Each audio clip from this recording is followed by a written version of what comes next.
Jabalpur Nagar Nigam mayor in council की पहली बैठक का आयोजन बीते बुधवार को किया गया। बैठक में शहर विकास और नागरिकों से संबंधित अधोसंरचना और विकास कार्यों को लेकर 150 प्रस्तावों पर सार्थक रूप से चर्चा की गई और विकास कार्यों को समय पर पूर्ण कराए जाने के लिए प्रस्ताव पारित किए गए। महापौर जगत बहादुर सिंह अन्नू ने बताया कि शहर की सभी विधानसभा क्षेत्रों में करोड़ों रुपए की लागत से सड़कें, नाला, नालियों के निर्माण के साथ साथ गार्डन का निर्माण कराया जाएगा। उन्होंने बताया कि जबलपुर शहर में प्रदेश का सबसे ऊंचा 75 मीटर का ध्वज तिलवारा स्थित गांधी स्मारक परिसर में लगाया जाएगा। महापौर अन्नू ने जानकारी दी कि पुराने बस स्टैंड के स्थान पर गोल्ड क्लस्टर बनाए जाने के लिए डीपीआर तैयार करने की भी स्वीकृति आज मेयर इन काउंसिल की बैठक में प्रदान की गई। उन्होंने बताया कि डोर टू डोर कचरा कलेक्शन करने वाली एक्सेल कंपनी का ठेका निरस्त करने की भी मंजूरी MIC से प्रदान की गई। PPP मॉडल पर गौशाला का निर्माण, संचालन एवं अन्य क्रियान्वयन संबंधी की भी स्वीकृति प्रदान की गई। लीज नवीनीकरण और नामांतरण के 104 प्रकरणों की स्वीकृति प्रदान करते हुए पूर्वा के विभिन्न बस्तियों में लगभग 13 करोड़ रुपए की लागत से होने वाले विकास कार्यों की भी स्वीकृति दी गई है। पहली बैठक नगर निगम ने ली गई है, क्या निर्णय लिए गए हैं? आज पहली MIC की बैठक नगर निगम में हुई। इस बैठक में बहुत महत्वपूर्ण निर्णय आज जबलपुर शहर के विकास को लेकर हुए हैं। बहुत खुशी है हम सभी MIC सदस्यों को, नगर निगम के अधिकारियों को मिलकर आज हम लोगों ने बहुत महत्वपूर्ण निर्णय लिए, जिसमें प्रमुख तौर पे जबलपुर शहर में अधोसंरचना के विकास को लेकर बहुत सारी बातें हुई। हम लोगों ने इस पे बहुत सारी बातें, जबलपुर शहर में जो डोर टू डोर टेंडर काफ़ी समय से परेशान था, SL कंपनी का चल रहा था, उसको आज हम लोगों ने निरस्त करके उसकी कार्रवाई आगे बढ़ाई। उसके साथ नया हम किस तरीके से डोर टू डोर कलेक्शन का काम नगर निगम व्यवस्थित तरीके से कर पाएगी, हर घर हमारी कचरे की गाड़ी आने वाले समय में पहुंच सके, उसकी व्यवस्था करी। हम लोगों ने जबलपुर शहर में मध्य प्रदेश का सबसे ऊंचा 75 मीटर का झंडा, तिरंगा झंडा, हमारा आन बान शान जो है वो लगाया जाएगा, उसका प्रस्ताव लाए। हम लोगों ने गौरी घाट, जो अपभ्रंश नाम है, उसको गौरी घाट के नाम से आज उसमें बदलाव किया। तीर्थ क्षेत्र जहाँ से हमारा गौरी घाट का शुरू होता है, वहाँ पर एक जो द्वार बनना था, भव्य द्वार बनाया जाना था, जहाँ से तीर्थ क्षेत्र शुरू होना है सुख सागर वैली के पास से, उस द्वार को बनाने की आज यहाँ पे बात की। नगर निगम के जितने भी जोन कार्यालय हैं और जो मुख्यालय है, इसको आम जनता के लिए वाईफाई जोन बनाया जाएगा, जिससे उनको इंटरनेट कनेक्शन मुफ्त मिल सके। हम लोगों ने आज मेयर हेल्पलाइन पे भी चर्चा हुई, जिसको बहुत जल्द संभवतः 2 अक्टूबर को अमली जामा पहना दिया जाएगा और मेयर हेल्पलाइन जबलपुर शहर में चालू हो जाएगी, जिससे आम जनता से हम लोगों की दूरी एक टेलीफोन पर रहेगी और हम लोगों की समस्याओं का निवारण कर सकेंगे। हम लोगों ने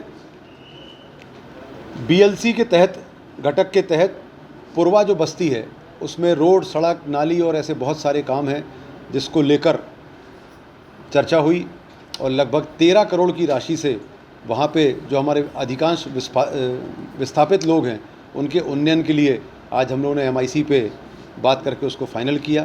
वो काम जल्द शुरू होगा। शहर की अनेकों सड़कें, करोड़ों रुपए की राशि की सड़कें बहुत जल्द भूमि पूजन किया जाएगा, बहुत जल्द उनके टेंडर होंगे, सब आखिरी स्टेज पे हैं। आने वाले 3 महीने के अंदर हमारे शहर में करोड़ों रुपए की सड़कें और नाली और नाले बनाए जाने वाले हैं और इससे एक लगभग जो बेसिक हमारा इंफ्रास्ट्रक्चर है जबलपुर शहर का, वो उसमें बहुत सुधार आएगा।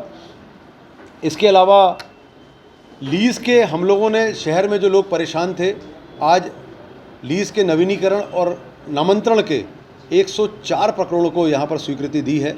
वो 104 लोग आज या तो उनका नामांतरण हो गया या उनका नवीनीकरण हो गया है। हम लोगों ने हर वार्ड में, किसी वार्ड जो हमारे नए, जिसमें गांव वाले वार्ड हैं, उसकी राशि तय की, जो हम सदन तक लेके जाएंगे सामान्य बैठक में। हर वार्ड में कम से कम 25 लाख रुपए के कार्य, जो हम कार्य पहले से स्वीकृत कर चुके हैं, उसके अलावा जो MIC पर प्रस्तावों पर चर्चा का विषय था, वो मैंने आपको बताया। अब आप जो गड्ढों की बात या चैम्बर्स खुले की बात कर रहे हैं, एक अलग से निर्देश MIC ने आज आयुक्त नगर निगम और अधिकारियों को जारी किए हैं और उसमें यह सुनिश्चित करने के लिए बोला है कि हमारे चाहे पितृमोक्ष अमावस्या का त्यौहार हो, चाहे आगे नवरात्र का त्यौहार हो, जिस तरीके से हमने तत्परता से पिछले चाहे पर्यूषण का त्यौहार था, चाहे भगवान श्री गणेश का त्यौहार था, इसमें लाइट व्यवस्था, सड़क व्यवस्था, खुले हुए चैम्बर्स की व्यवस्था, सफाई व्यवस्था, चूने डालने की व्यवस्था जो हम लोगों ने की थी, उसी तत्परता से और उससे बेहतर तरीके से आने वाले समय में पितृमोक्ष अमावस्या या नवरात्र में व्यवस्था ये करने के लिए कहा। हमारे जो मुहर्रम के भी त्यौहार थे उसमें भी जो व्यवस्थित हमको सब व्यवस्थाएं करनी थी वो की गई थी। आगे भी जो भी हमारे त्यौहार आएंगे सारे त्यौहारों में ये सब व्यवस्थाओं को तत्परता से किया जाएगा। जहाँ तक बात सड़कों की लाइट का है, स्ट्रीट लाइट्स का है, उन पर भी आज विस्तृत चर्चा करके उनको ठीक करने की बात की गई है। गड्ढे शहर में चूँकि बारिश होती है पुनः टूट जाती हैं, उसको भरने के बाद सारी सड़कें जो सेंक्शन है बनाने के बाद यह हम लोगों का प्रयास है कि जबलपुर शहर में कोई भी गड्ढा नहीं होना चाहिए। अभी पुनः आज फिर से जो हमारे गड्ढे हैं अभी जो ठीक किए गए थे, अगर बारिश के बाद फिर से गड्ढे आ गए हैं या कुछ खुले चैम्बर्स हैं, उन पर तत्काल कार्रवाई करने के लिए निर्देशित अलग से किया गया है।